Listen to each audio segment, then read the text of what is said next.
messaggio dell'Osservatorio STEM è molto chiaro: l'Europa ha bisogno di più talenti e deve coltivarli in modo aperto, in modo inclusivo, e questo significa investire nell'educazione e dare agli studenti accesso a laboratori, strumenti moderni, sostenere gli insegnanti, contrastare gli stereotipi ovunque emergano, in classe, in famiglia o sul lavoro, e soprattutto è necessario riconoscere la conoscenza scientifica e tecnica come una risorsa strategica per la nostra Unione. Thank you, Deloitte, for taking the initiative to hold this debate about STEM skills, science, technology, engineering and mathematics. I have always defended that training in digital skills, as well as financial and humanistic education, must be the pillars of the educational curriculum.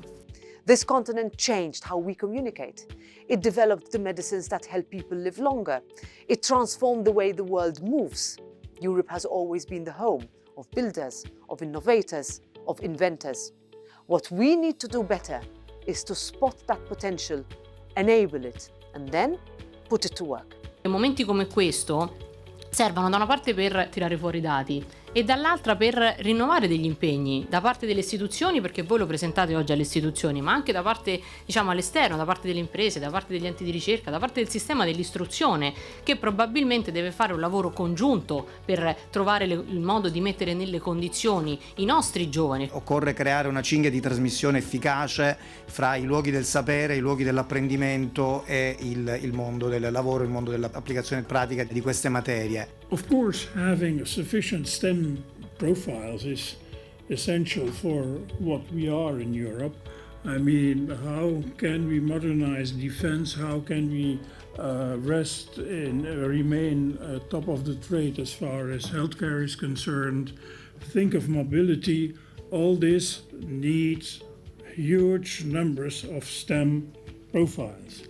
And when they are there, think of the European Space Agency, think of Airbus, then we are really doing quite well.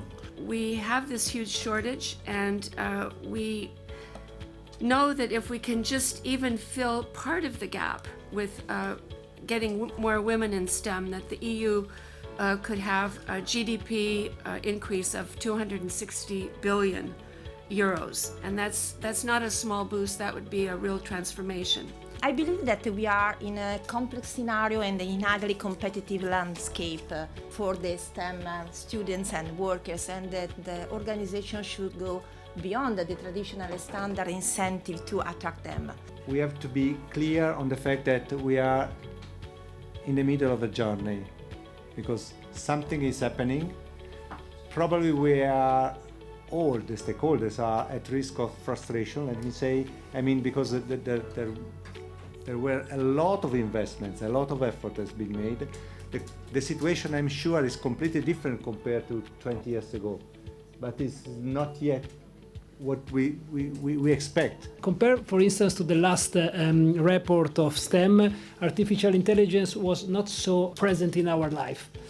Yesterday, for instance, Mario Draghi mentioned in the Polytechnic School in Milan the importance of investing in this area, because sometimes we realize that Europe is a bit late. I think with people that have the right training, AI can do wonders. Can do wonders in the hands of someone that is a quantum physicist or a biochemist or a specialized doctor. So I think clearly the area of agentic AI, of super algorithm, does not replace very specific skills. So just to conclude, I think that we can leave today with a renewed sense of purpose from one side, with a deeper understanding that we have a very transformational era in front of us, ahead of us, and each of us, policymakers, business, educators, we need to commit to move from shared vision, because the vision is clearly shared, but we need to have tangible outcomes.